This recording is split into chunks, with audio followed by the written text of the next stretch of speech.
precipitation occurring in age-hardenable systems. The study of precipitation in age-hardenable systems is carried out by a two-step procedure. The prototype alloys in which precipitation occurs, and the material can be hardened by aging, is aluminum copper and aluminum silver systems. These two systems are extensively studied. The first step in the age hardening process is what is known as solution annealing, followed by quenching.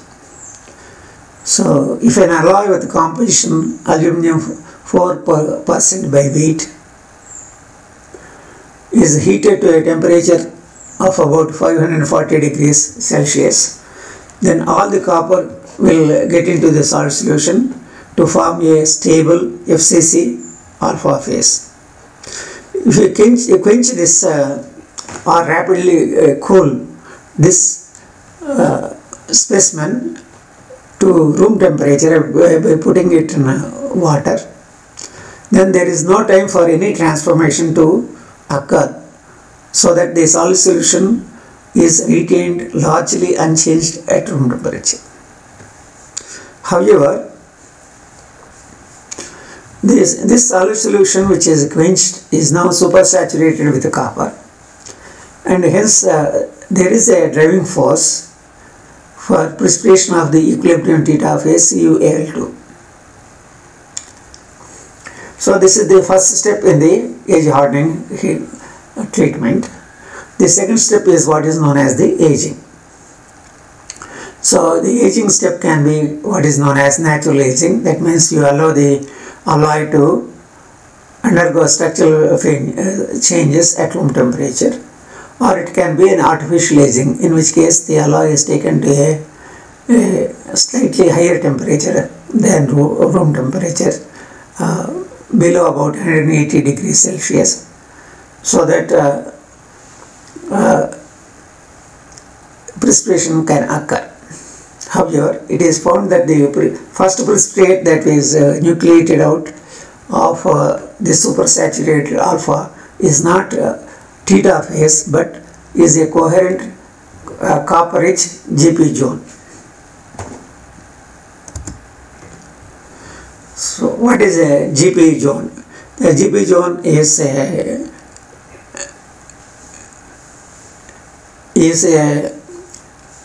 disk type of the precipitate, which is fully coherent with the original FCC matrix. So these are named after the inventors, Grenier and Preston. The reason why GP zones are formed in preference to theta phase is because GP zones are fully coherent with the matrix. So consequently there is a little interfacial energy associated with the between the GP zones and the matrix. Whereas theta phase has a complex tetragonal crystal structure, and if theta phase is formed, then the interface between theta and FCC matrix can only be a higher energy incoherent interface. So consequently GP zones are formed. But the driving force for the formation of GP zones is less than that for the formation of the theta phase in the matrix. The GP zones further minimize their strain energy by choosing a disk shape which is perpendicular to the elastically soft direction in the FCC matrix. So this minimizes the elastic strain energy associated with the coherency. So consequently, despite the fact that driving force for precipitation of G.P. Jones, which is the difference between the volume free energy change and the shear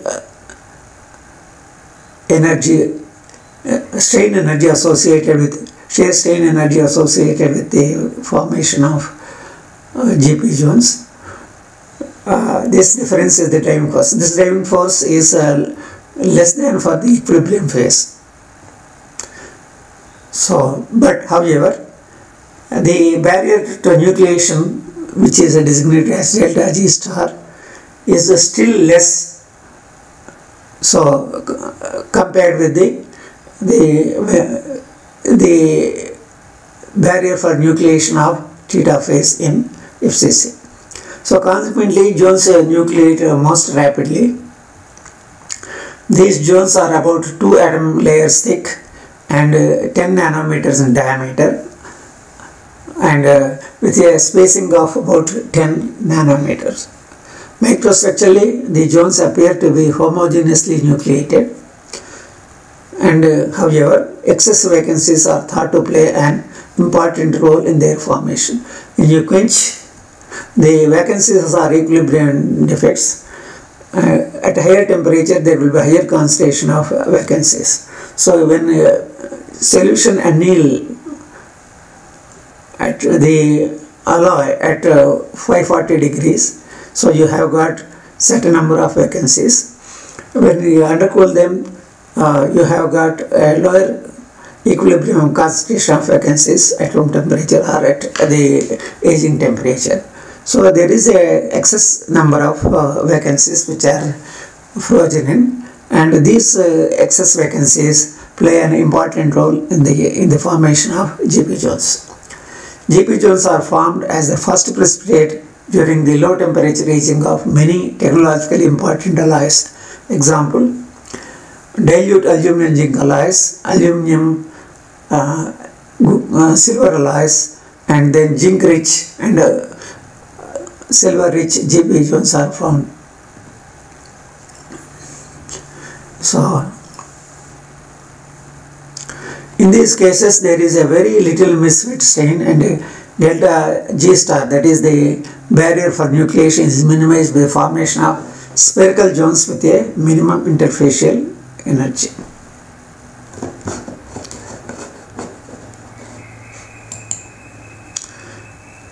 So the situation where G.P. Jones are formed in aluminum silver system is shown here. So the lattice constants of aluminum and silver are nearly the same. So consequently, the formation of G.P. Jones the silver rich Jones in aluminum is associated with no misfit energy. So as a consequence, G.P. Jones form extensively in aluminum 4 atom percent silver alloy. So that you can see number of G.P. Jones which are shown as shown with a black contrast here.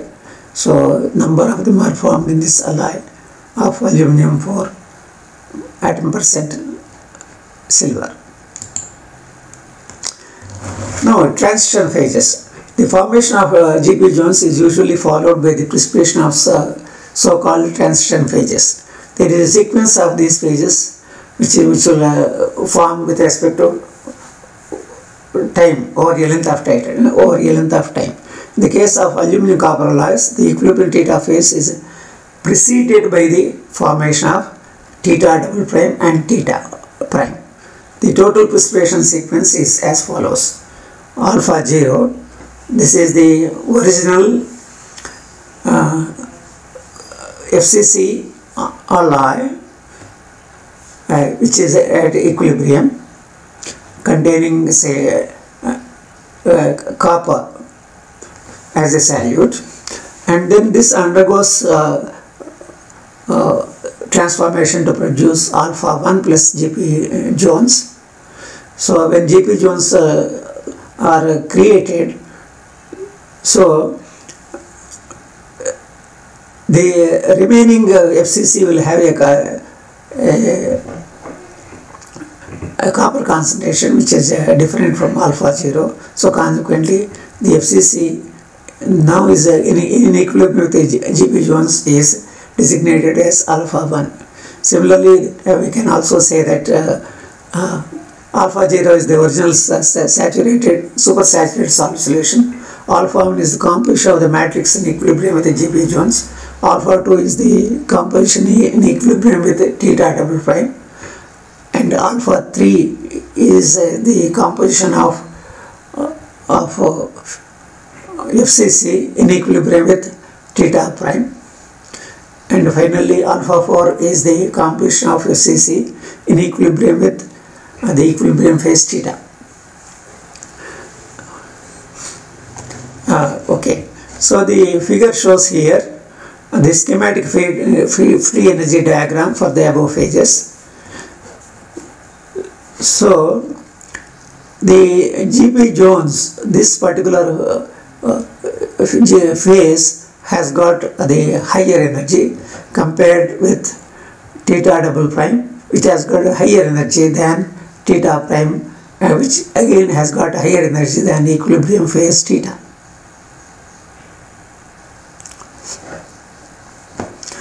So this is what is known as the free energy versus composition curve for GP zones. So is also this curve indicates for theta double prime, and this is for theta prime, and this is for theta.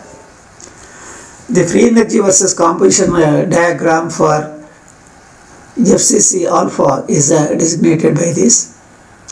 So up to that this is beyond this it is interpolated.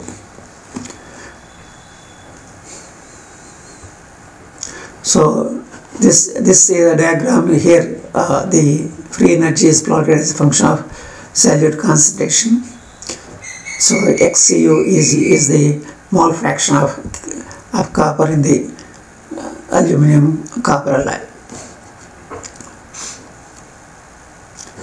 The transition, because this has got a higher free energy, so theta prime has got higher free energy, theta prime higher free energy than theta. So these are non-equilibrium phases. So the transition phases, theta down prime and theta prime are less stable than the equilibrium phase theta phase, and consequently have higher free energies as shown. The composition of the matrix in equilibrium with each phase can be obtained by what is known as a common tangent construction. So alpha 1 is the composition of FCC in equilibrium with GP zones. Alpha 2 is the composition of FCC phase, matrix phase in equilibrium with theta double prime, and so it's also alpha 3 and alpha 4.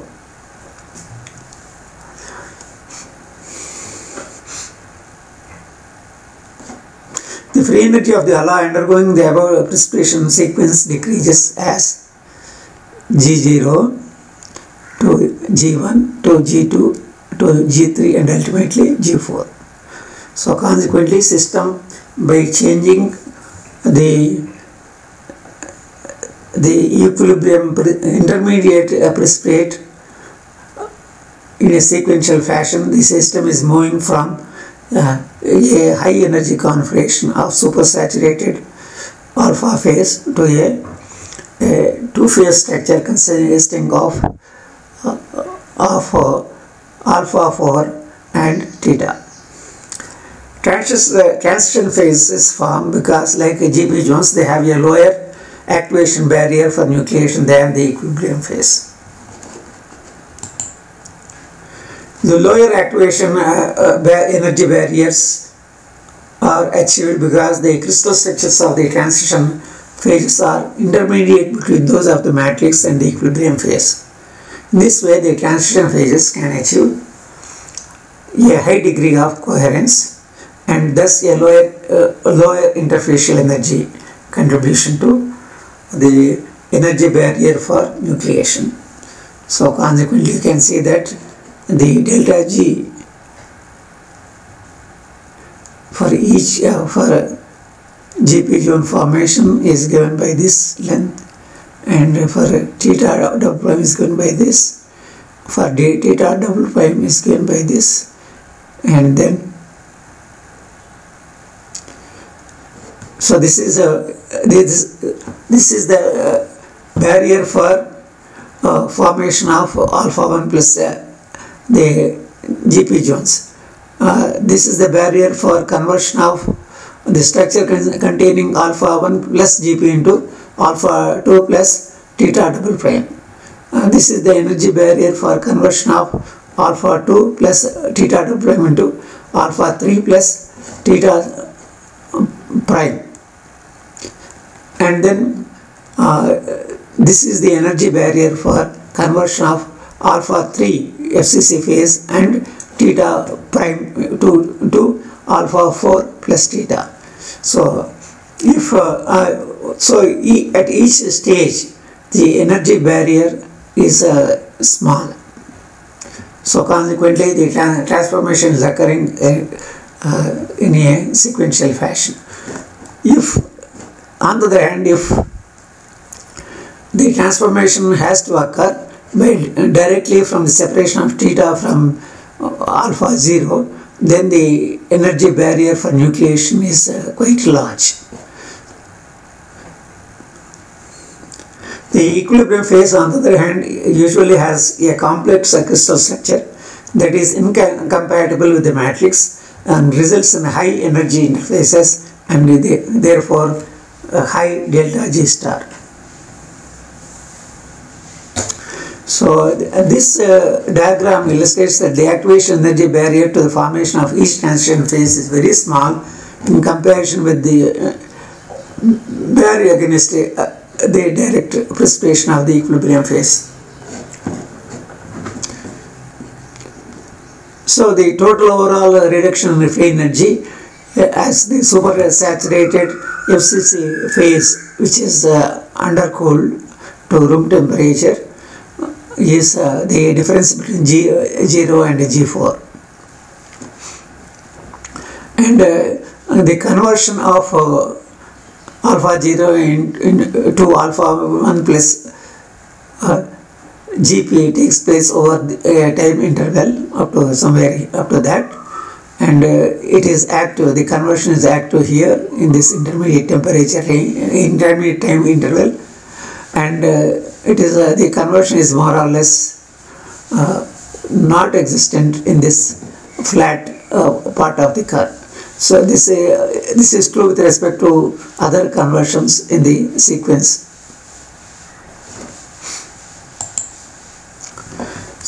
So here this gives the structure and morphology of theta double prime, theta prime and theta in aluminum copper system. So this is the original alpha unit cell, and it is FCC having a unit cell dimension of 4.04 angstroms. The theta double prime has got this type of structure, and it is formed in the form of a plate. So the plate, the basal sides have got coherency between this plate and the matrix, but no coherency exists along these prismatic sides of the plate. So it is incoherent with the incoherent on these surfaces. So incoherency exists between the alpha and the FCC parent phase and then the theta double prime plate. So this is the typical unit cell of theta prime. So overall length of this is along this direction is 5.80 angstroms, and the basal dimensions are again same as the original alpha matrix. So here in theta prime 001 is a plane which has got coherency between the theta prime and matrix, or it can be incoherent or semi-coherent to consist of certain number of dislocations to accommodate the continuity of the atomic planes and directions. Again 100 and 010 are non-coherent in this case. So in this case theta double prime all sides are coherent. Okay, so when it comes to theta phase, so the interface between the theta precipitate and the matrix is essentially incoherent, and so consequently is associated with a high interfacial energy. So you have got situation where all sides are coherent in the case of theta double prime precipitate, and then you have got coherent or semi-coherent interface between theta prime and matrix, and no coherency along these prismatic faces of theta prime phase. So the transformation from GP Jones to theta double prime occurs by the instituted transformation of the Jones, which can be considered as very potent nucleation sites for theta double prime. So consequently, so GP Jones are the precursors which will aid the nucleation sites for theta double prime. After longer aging times, theta prime phase nucleates on matrix dislocations. As theta grows, this surrounding less stable theta double prime dissolves in the matrix. After still longer aging times, the equilibrium theta phase nucleates either on grain boundaries or at theta prime matrix interfaces. So consequently, theta equilibrium theta phase forms, then less stable theta prime phase will dissolve in the matrix. So the full sequence of GP Jones and transition precipitates is only possible when the alloy is aged at a temperature below GP Jones solvus. For example, if the aging is carried out at temperature above the theta double prime solvus but below the theta prime solvus, the first precipitate will be theta prime, which is heterogeneously nucleated on the dislocations. So in this case, if the temperature is more than the solvus temperature of particular intermediate phase, then that all the phases whose solvus temperature is lower than the temperature of the sample specimen, they are not formed. The fastest transformation rates are associated with the highest nucleation rates and therefore the finest precipitate distributions. There is a consequence of increasing coarseness of the microstructure through the sequence of precipitates from GP Jones to CuAl2. So large number of GP Jones are formed, and their distance between these GP Jones is quite small compared with the number of theta double prime precipitates, and the separation of these precipitates is more than that V naught is and GP Jones. This is true in the, as we move towards the theta prime and theta precipitates. So consequently, the structure, the precipitates become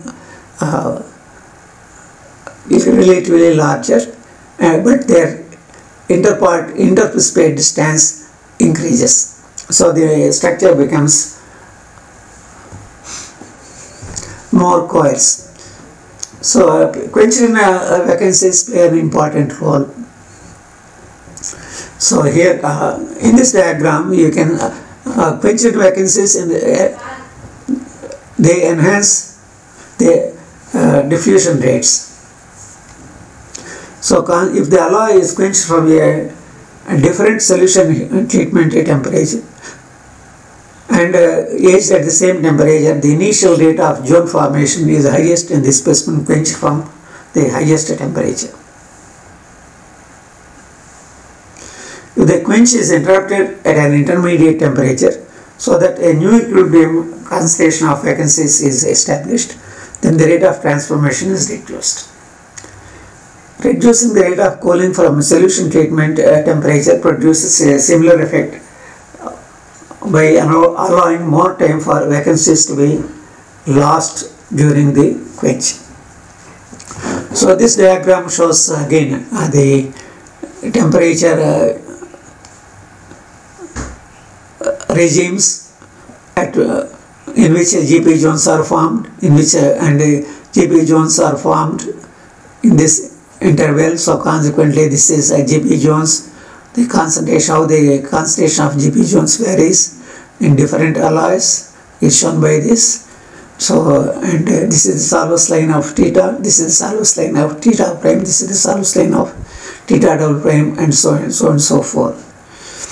So corresponding to this, say for the current alloy composition, so you have got a this is how the TTT curve for theta phase is, and this is how this is there for theta prime, and this is how for theta double prime, and this is for GP zones. So consequently, GP zones are formed first, then theta double prime is formed first, theta prime is formed first, and ultimately theta precipitates out. So logically that is a sequence, and so it is plotted as a function of time, logarithm of time. Metastable Salvus lines in aluminum, copper are shown schematically in this.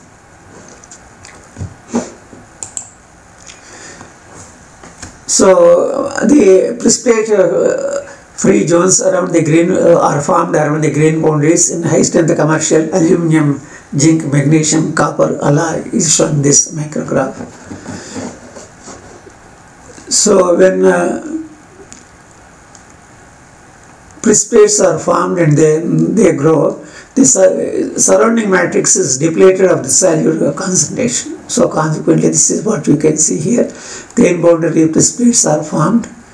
So even if the display type of precipitate is formed, surrounding that there are regions where you can see the contrast here is different. So indicating that these are the previously formed GP zones which are dissolved, and then the copper here or the solute atoms have precipitated to form this type of precipitate. So consequently, you have surrounding this precipitate particle, there are regions which are depleted of the solute. So consequently, the regions surrounding these are called as precipitate free zones. The dissolution of the transition phases and GP zones is facilitated by the quenched vacancies.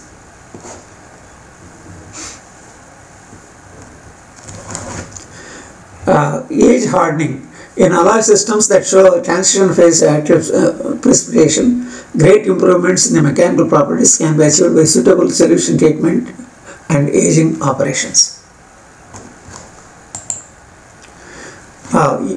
This is shown schematically here. If aluminum 4.58% copper is aged at 180 degrees Celsius here, the GP zones are unstable and the first precipitate to form is theta double prime. The volume fraction of theta double prime increases with the time because it is a nucleation growth process, causing the hardness to increase as you see it here. So if you have got more solute, so consequently a greater amount of precipitate is formed. So consequently this is associated with the enhancement of the hardness of the aluminum copper alloy. So this is the behavior of viscous hardness of the aged alloy as a function of aging time. So aging time is in days. So this is for 2% copper and this is for 3% copper and then 4.4% copper and 4.5% copper. So if you have got a higher copper percentage in the alloy, then the hardness conferred by precipitation is also higher. So if the aging is at 130 degrees, then you can see the formation of GP zones.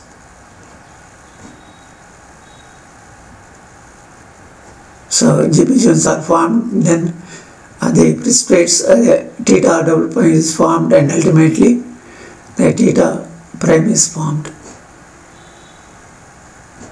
So here, so if you have, this is in 4.5% copper as a function of temperature, the viscous pyramid hardness number increases, and this is for 4% copper. This is the time interval, typical sigmoidal time interval for the formation of GP zones, and then again you have got a typical sigmoidal curve for the separation of theta prime,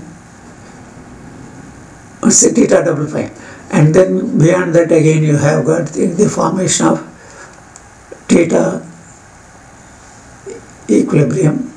So consequently there will be reduction in the overall hardness by virtue of the coercing of the precipitates and the formation of equilibrium theta. So you have again, so the trend is essentially qualitatively the same. So in this case, when you are aging the alloy at 190 degrees, so you will not notice the separation of GP zones because the Salvos line of for the formation of GP zones is less than 190 degrees. So consequently, you won't notice these segments. So directly it is the formation of theta double prime and theta prime. So here only in this here there is small indication that some GP zones are formed. Some precipitation hardening sequences are given here.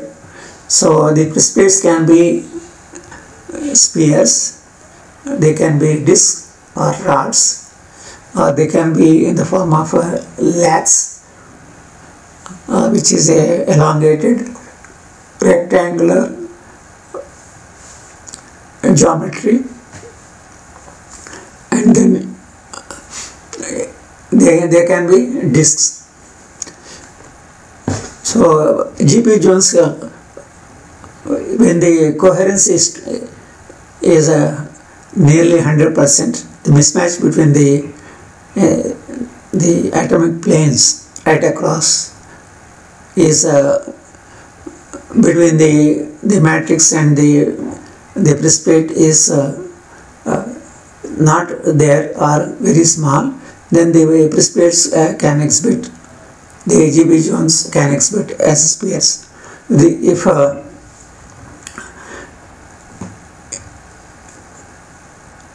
If the lattice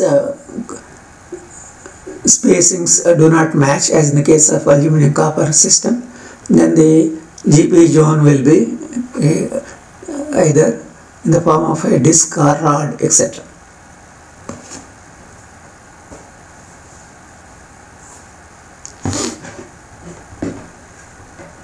So these are the typical sequences in which the hardening will occur, and then by suitable heat treatment it is possible to obtain relatively high strength in precipitation hardened alloys. In aluminum copper alloys, it is likely that you can achieve a strength which is as great as 500 megapascals.